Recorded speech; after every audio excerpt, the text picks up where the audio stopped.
Is the largest share holder at universal studios Hitchcock గారు. అప్పుడు ఏమైందంటే ఆయన స్టూడియోలో ఆయన తీసిన 50 సినిమాలు స్క్రిప్ట్లు పెట్టి ఒక ఫోటో ఉన్నాం. తర్వాత 3 సినిమాలు తీశారండి. దానికి ఏం చేసామంటే మనం ఇప్పుడు ఎలాగా అని చెప్పి ఈశ్వర్ గారితో వేయించానండి ఆర్టిస్ట్. వారు వేయించి అవును సార్, ఆయన వేసిన లాస్ట్ అది ఇది ఎంత కూడా పెయింటింగ్ అండి. వారితో వేయించాను సార్. ఇది వారిని అడిగి స్క్రిప్ట్ పేర్లు ఇచ్చి చేతితో మీరు వేయాలండి అని చెప్పేసి.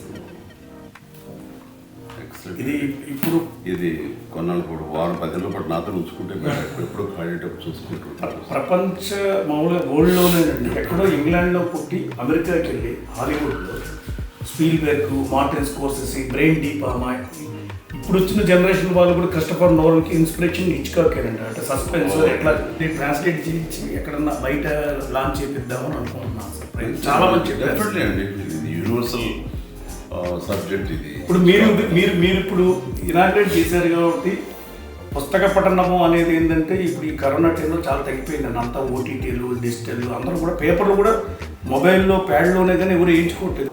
వెరీ గుడ్ అండి, very happy. Thank you sir. All the best. Please sir.